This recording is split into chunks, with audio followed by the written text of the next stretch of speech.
ഓം സായിറാം. എല്ലാവർക്കും സായി കൃപ വാണിയിലേക്ക് സ്വാഗതം. നമ്മളിൽ പലർക്കും പല ബാബ ഭക്തർക്കും ഉള്ള ഒരു ഡൗട്ടാണ്, ബാബയ്ക്ക് എന്ത് തരം പൂജകളാണ് നമ്മൾ ചെയ്യേണ്ടത്, ബാബയ്ക്ക് എന്തെങ്കിലും നൈവേദ്യം സ്പെഷ്യലായിട്ടുണ്ടോ, അല്ലെങ്കിൽ നമ്മുടെ കയ്യിലുള്ള പോലെയൊക്കെ നമുക്ക് ബാബയെ പൂജ ചെയ്യാനും ബാബയ്ക്കൊരു നൈവേദ്യം വയ്ക്കാനും ഒക്കെ സാധിക്കുമോ എന്നൊക്കെ ഉള്ള ഒരുപാട് ഡൗട്ട്സ് ഒരുപാട് പേർക്കുണ്ടാകും അല്ലേ. അപ്പോൾ അതിനൊക്കെ ഉള്ള ഒരു ഉത്തരം ബാബ തന്നെ ഒരു ഭക്തൻ്റെ അനുഭവത്തിലൂടെ ബാബ തന്നെ അതിനൊരു മറുപടി കൊടുത്തിട്ടുണ്ട് കേട്ടോ. ഈ പറയുന്ന കാര്യം ബാബയുടെ മഹാസമാധിക്ക് മുൻപ് നടന്ന കാര്യമാണ്. ഷിർഡിയിൽ നിന്നും കുറേ അകലെയുള്ള ഒരു ഗ്രാമത്തിൽ ഒരു കർഷകനാണ് അദ്ദേഹം. അപ്പം അദ്ദേഹം വളരെ ഒരു ദാരിദ്ര്യം അനുഭവിക്കുന്ന ഒരു കുടുംബം. അദ്ദേഹത്തിൻ്റെ ആകെ വരുമാനമെന്ന് പറയുന്നത് അന്നന്ന് ജോലി ചെയ്ത് കിട്ടുന്നത് മാത്രമേ ഉണ്ടായിരുന്നുള്ളൂ. അല്ലാതെ പറയത്തക്ക അദ്ദേഹത്തിന് വലിയ വലിയ സമ്പത്തുകളോ ധനമോ ഒന്നും തന്നെ ഇല്ലായിരുന്നു. അത്രയ്ക്ക് ദാരിദ്ര്യമുള്ളൊരവസ്ഥയായിരുന്നു. പക്ഷേ അദ്ദേഹത്തിൻ്റെ കയ്യിലുണ്ടായിരുന്ന ഒരു വലിയ സമ്പത്താണ് ബാബയോടുള്ള അതിരില്ലാത്ത ഭക്തിയും വിശ്വാസവും. അദ്ദേഹത്തിൻ്റെ ഏറ്റവും വലിയൊരു ആഗ്രഹം ഒരു തവണയെങ്കിലും ഷിർഡിയിൽ പോയി ബാബയെ ഒന്ന് നേരിൽ കാണണം. കാരണം അദ്ദേഹത്തിന് അറിയാവുന്ന ഒരുപാട് പേര് ഷിർഡിയിൽ പോയിട്ട് വരുന്ന കാര്യങ്ങൾ പറയുന്നു. അവിടെ അവരുണ്ടായിരുന്ന സമയത്ത് ദ്വാരകാമയിൽ നടക്കുന്ന അത്ഭുതങ്ങൾ, ബാബയോടൊപ്പം അവർ ചിലവഴിച്ച നിമിഷം, അവർക്കുണ്ടായ ഒരു സന്തോഷം, ഇതൊക്കെ പറയുന്ന സമയത്ത് തനിക്കും, ഇത്രയും വലിയൊരു ബാബ ഭക്തനായ തനിക്കും ഒരു വട്ടം ബാബയെ നേരിൽ കാണണം എന്നുള്ളൊരു ആഗ്രഹം അദ്ദേഹത്തിന് അതിയായ ഒരു ആഗ്രഹം തന്നെ ഉണ്ടായിരുന്നു. പക്ഷേ അദ്ദേഹത്തിൻ്റെ അവസ്ഥ എന്ന് പറയുന്നത് വളരെ തുച്ഛമായ ശമ്പളമാണ് കിട്ടുന്നത്. അതിലൊരുപാട് കാര്യങ്ങൾ അദ്ദേഹത്തിന് നോക്കി തീർക്കാനുണ്ട്. അപ്പോൾ ഇതിനിടയിൽ ഷിർഡിയിലേക്ക് ആ ഒരു യാത്രയ്ക്ക് ആവശ്യമായ പണം കണ്ടെത്താനും പറ്റില്ല. അപ്പോൾ അദ്ദേഹം ആദ്യമൊക്കെ സമാധാനിച്ചിരുന്നത് എൻ്റെ ഈ ഒരു സിറ്റുവേഷനും മാറും, ആ സമയത്ത് ഞാനും പൈസ ഉണ്ടാക്കി ഉറപ്പായും ഷിർഡിയിൽ പോകും എന്നുള്ളൊരു ആത്മവിശ്വാസം അദ്ദേഹത്തിനുണ്ടായിരുന്നു. അങ്ങനെ കുറേ വർഷം കഴിഞ്ഞു പോകുന്നുണ്ടെങ്കിലും അദ്ദേഹത്തിൻ്റെ സ്ഥിതി അതുപോലെ തന്നെയാണ്. ഒരിക്കലും ഷിർഡിയിലോട്ട് പോകാനുള്ള ഒരു പണം അദ്ദേഹത്തിന് നേടാനും സാധിക്കുന്നില്ല. അപ്പോൾ ഈ ആഗ്രഹം ഇങ്ങനെ കൂടിക്കൂടി വരുന്ന സമയത്ത് അദ്ദേഹം ഒരു ദിവസം ഒരു തീരുമാനമെടുക്കുകയാണ്, എത്ര തന്നെ കഷ്ടപ്പെട്ടിട്ടായാലും ഷിർഡിയിൽ പോകാനുള്ള പണം കണ്ടെത്തി ബാബയെ ഒന്ന് പോയി കാണണം. കാരണം ഞാൻ എത്രത്തോളം കഷ്ടപ്പെട്ടാണോ ഷിർഡിയിലേക്ക് എത്തുന്നത്, അത്രത്തോളം നല്ല നല്ല കാര്യങ്ങൾ അവിടെ എത്തിയതിന് ശേഷം എൻ്റെ ജീവിതത്തിൽ ഉറപ്പായും സംഭവിക്കും എന്നുള്ള ഒരു വിശ്വാസത്തോടു കൂടി അദ്ദേഹത്തിൻ്റെ അടുത്തൊരു സുഹൃത്തിൽ നിന്നും കുറച്ച് പൈസ കടം വാങ്ങി അദ്ദേഹം ഷിർഡിയിലേക്ക് പോകാൻ തീരുമാനിക്കുകയാണ്. അപ്പോൾ അദ്ദേഹം ആ പൈസ സുഹൃത്ത് കൊടുക്കുന്നുണ്ട്. ഒപ്പം കയ്യിലുണ്ടായിരുന്ന കുറച്ച് കാശും കൂടെ എടുത്തുകൊണ്ട് അദ്ദേഹം ഷിർഡിയിലേക്ക് യാത്ര പുറപ്പെട്ടു.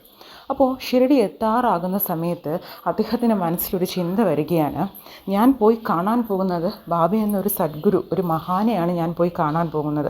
പക്ഷെ ഞാൻ പോകുന്നതോ വെറും കൈയുമായിട്ടാണല്ലേ. അവിടെ പോയി ബാബയെ ദ്വാരകാമയിൽ പോയി കണ്ട് ബാബയെ നമസ്കരിക്കുമ്പോൾ ബാബയ്ക്ക് ദക്ഷിണയായി നൽകാൻ എൻ്റെ കയ്യിൽ ഒന്നും തന്നെയില്ല. ബാബയാണെങ്കിലോ ഒരുപാട് ഭക്തന്മാരും വലിയ വലിയ ഭക്തന്മാരും കോടീശ്വരരായ ഭക്തന്മാരും അവർ വയ്ക്കുന്ന ഒരുപാട് ദക്ഷിണയും ഒക്കെ ഉള്ള ഒരു വലിയ ഭക്തന്മാരുള്ള ഒരു ആളാണ്. അതുമല്ല മഹാനാണ്, ഒരുപാട് ലീലകൾ പ്രവർത്തിക്കുന്ന ഒരാളാണ്.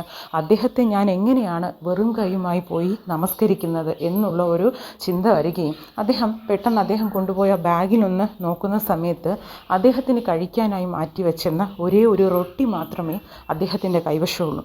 അപ്പോൾ അദ്ദേഹം തീരുമാനിക്കുന്നു, ഞാൻ എന്തായാലും വെറും കൈയോടുകൂടി ബാബയെ നമസ്കരിക്കാൻ പറ്റില്ല എനിക്ക്, അതുകൊണ്ട് ഞാൻ ഈ റൊട്ടി ബാബയ്ക്ക് ദക്ഷിണയായി നൽകാം എന്ന് വിചാരിക്കുന്നു. അപ്പോഴും ഒരു ചിന്ത വരികയാണ്, ഞാൻ വെറും ഈ ഒരു നിസ്സാരമായൊരു റൊട്ടി കൊടുക്കുന്ന സമയത്ത് ബാബ എന്തായിരിക്കാം കരുതുന്നത്. അതുപോലെ ബാബയോട് കൂടെയുള്ള ഒരുപാട് ഭക്തന്മാരുണ്ടാകും, അവരിത് കാണുമ്പോൾ എന്തായിരിക്കും വിചാരിക്കുന്നത്, ഞാൻ ബാബയെ അപമാനിക്കുന്നതായിട്ട് അവർക്ക് തോന്നുമോ, ബാബ ഇത് സ്വീകരിക്കുമോ, ഇങ്ങനെയൊക്കെയുള്ള ചിന്തകൾ. പക്ഷെ അദ്ദേഹം അവസാനം ഉറപ്പിക്കുന്നു, എൻ്റെ അവസ്ഥ എന്തായാലും ബാബയ്ക്ക് അറിയാം, എൻ്റെ കയ്യിൽ കൂടുതലായിട്ടൊന്നും കൊടുക്കാനുമില്ല, അതുകൊണ്ട് തന്നെ ഞാൻ ഈ റൊട്ടി മാത്രം അദ്ദേഹത്തിന് കൊടുക്കുകയാണ് എന്ന് പറഞ്ഞ് അതും കൊണ്ട് ദ്വാരകാമയിൽ എത്തുന്നു. ദ്വാരകാമയിൽ പോകുന്ന സമയത്ത് ബാബ ദ്വാരകാമയിലുണ്ട്. ചുറ്റും എല്ലായ്പ്പോഴും ബാബയുടെ കൂടെ ഉള്ളതുപോലെ ഒരുപാട് ഭക്തന്മാരുണ്ട്. ബാബ ഉതി എല്ലാവർക്കും കൊടുക്കുന്നുണ്ട്, കുറച്ച് പേരെടുത്ത് സംസാരിക്കുന്നുണ്ട്. അപ്പോൾ ഇദ്ദേഹവും പോയി ബാബയെ നമസ്കരിക്കുന്നുണ്ട്. നമസ്കരിച്ച ശേഷം ബാബയ്ക്ക് തൻ്റെ കയ്യിലുള്ള റൊട്ടി ബാബയെ കാണിക്കുകയാണ്.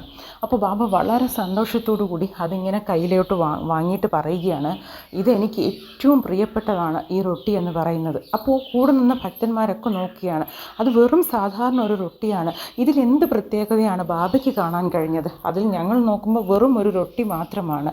അപ്പോൾ എന്തുകൊണ്ടായിരിക്കാം ബാബയുടെ മുഖത്ത് പതിവില്ലാത്ത ഈ ഒരു സന്തോഷവും? ബാബ ഇത് പ്രിയപ്പെട്ടതാണെന്ന് ബാക്കിയുള്ളവരോട് പറയാൻ മാത്രം എന്താണ് ഉണ്ടാവുക എന്ന് എല്ലാവരും ചിന്തിക്കുകയാണ്. ബാബ സർവാന്തരയാമിയാണ്. കൂടെ നിന്നവർ എന്താണോ ചിന്തിച്ചത് അത് ബാബയ്ക്ക് മനസ്സിലായി. അപ്പോൾ ബാബ പറയുകയാണ്, ഇത് കാഴ്ചയിൽ ഒരു സാധാരണ റൊട്ടിയായിരിക്കാം, പക്ഷേ ഞാൻ ഇതിൽ കാണുന്നത് ഒരു പരിശുദ്ധമായ ഒരു ഹൃദയവും നിഷ്കളങ്കമായ ഭക്തിയുമാണ് ഞാനിതിൽ കാണുന്നത്. ആ ഒരു ഭക്തൻ്റെ മനസ്സാണ് ഞാൻ ഈ റൊട്ടിയിലൂടെ കാണുന്നത്. അതുകൊണ്ട് തന്നെ ഈ റൊട്ടി എന്നെ സംബന്ധിച്ചിടത്തോളം ഏറെ പ്രിയപ്പെട്ടതാണെന്ന് ബാബ പറയുകയും ബാബ അതിൽ നിന്നും പകുതി കഴിക്കുകയും ബാക്കി പകുതി അവിടെ നിന്ന കുറച്ച് ഭക്തന്മാർക്കായി കൊടുക്കുകയും ചെയ്തു. അപ്പോൾ ഇത് കണ്ട് പോയ അദ്ദേഹം ഈ റൊട്ടി കൊടുത്ത് അദ്ദേഹത്തിന് വളരെ സന്തോഷമാവുകയാണ്. കാരണം എൻ്റെ ഈ ഒരു ചെറിയൊരു ദക്ഷിണ ബാബ എന്ത് സന്തോഷത്തോടെയാണ് സ്വീകരിച്ചത്. അതുമാത്രമല്ല, ബാബ പറയുന്നുണ്ട്, എൻ്റെ ഹൃദയം പരിശുദ്ധമാണെന്നും ഞാൻ ബാബയിൽ സമർപ്പിച്ച ഭക്തി എന്ന് പറയുന്ന നിഷ്കളങ്ക ഭക്തിയാണെന്നും ബാബ മനസ്സിലാക്കിയല്ലോ എന്നുള്ള സന്തോഷത്തോടു കൂടി ബാബയുടെ അനുഗ്രഹവും വാങ്ങി അദ്ദേഹം ഷിരിയിൽ നിന്നും മടങ്ങുകയാണ്. ഇതിൽ നിന്ന് നമുക്ക് പഠിക്കേണ്ട ഒരു പാഠമുണ്ട്. കാരണം നമ്മൾ വലിയ വലിയ കാര്യങ്ങൾ ദക്ഷിണയായി കൊടുത്താലേ, അല്ലെങ്കിൽ വലിയ വലിയ നൈവേദ്യങ്ങൾ ബാബയ്ക്ക് സമർപ്പിച്ചാലേ ബാബ നമ്മുടെ ഭക്തി ഏറ്റെടുക്കൂ എന്നില്ല.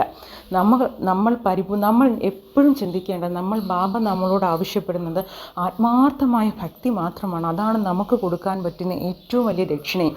ഈ ആത്മാർത്ഥമായ ഭക്തി എന്ന് പറയുമ്പോൾ നമ്മൾ വിചാരിക്കും ബാബ എന്ന് എപ്പോഴും സ്മരിക്കുന്നതായിരിക്കും, അതും ഭക്തിയാണ്. പക്ഷേ നമ്മൾ ഒരു സിറ്റുവേഷൻ, നമ്മുടെ ജീവിതത്തിൽ എത്ര തന്നെ മോശം സിറ്റുവേഷൻ ഉണ്ടായാലും ഈ ഒരു പ്രോബ്ലംസ് ബാബയുള്ളിടത്തോളം കാലം ഇതൊന്നും വലിയൊരു പ്രശ്നങ്ങളേ അല്ല എൻ്റെ ജീവിതത്തിൽ എന്ന് ചിന്തിക്കുന്നത് ആത്മാർത്ഥ ഭക്തിയാണ്. അതുപോലെ തന്നെ ബാബ എന്നോടൊപ്പം ഉള്ളപ്പോൾ ഏതൊരു പ്രതിസന്ധി ഘട്ടവും ഞാൻ വളരെ അനായാസമായി തരണം ചെയ്യും എന്ന് ചിന്തിക്കുന്നത് ബാബയോടുള്ള ആത്മാർത്ഥ ഭക്തിയാണ്. ബാബയാണ് എൻ്റെ ജീവിതത്തിലെല്ലാം എന്ന് കരുതുന്നതും ആത്മാർത്ഥ ഭക്തിയാണ്. അങ്ങനെ ഫുൾ സറണ്ടർ എന്ന് പറയുന്നതാണ് ബാബയെ സംബന്ധിച്ചിടത്തോളം ഏറ്റവും വലിയ ഭക്തി എന്ന് പറയുന്നത്. അതുപോലെ തന്നെ നിങ്ങൾ എന്ത് കൊടുക്കണം, എങ്ങനെ ഞാൻ ബാബയെ ആരാധിക്കണം, ഇതിനൊന്നും ഒരു നിയന്ത്രണവും ബാബ വച്ചിട്ടില്ല. അതുകൊണ്ട് തന്നെ നമ്മുടെ മനസ്സിന് എങ്ങനെയാണോ ബാബയെ ആരാധിക്കാൻ തോന്നുന്നത്, ബാബയെ എങ്ങനെയാണോ നമുക്ക് കാണാൻ തോന്നുന്നത്, അതിപ്പോൾ നമ്മുടെ അച്ഛനായോ അമ്മയായോ നമ്മുടെ അടുത്ത ഒരു സുഹൃത്തായോ എങ്ങനെയാണോ ബാബയെ നിങ്ങൾക്ക് കാണാൻ ഇഷ്ടം, ആ രീതിയിൽ ബാബയെ നിങ്ങൾക്ക് കാണാം, ആ രീതിയിൽ ബാബയോട് സംസാരിക്കാം, ആ രീതിയിലുള്ള പൂജകൾ ബാബയ്ക്ക് നൽകാം. ഇതെല്ലാം നമ്മുടെ മനസ്സിൻ്റെ തൃപ്തിക്കനുസരിച്ച് മാത്രമാണ്. അതുകൊണ്ട് നമ്മൾ കൊടുക്കുന്ന ഏതൊരു ചെറിയ ഒരു കാര്യവും ബാബ വളരെ സന്തോഷത്തോടെ നമ്മളിൽ നിന്ന് സ്വീകരിക്കും. അതിനുള്ള ഒരു ഫലം ഉറപ്പായും ബാബ നമുക്ക് തിരിച്ചു നൽകുകയും ചെയ്യും കേട്ടോ. ഒപ്പം ഈ വീഡിയോ കാണുന്ന എല്ലാവർക്കും ബാബയുടെ എല്ലാവിധ നന്മകളും നേരുന്നു. ഓം സായിറാം.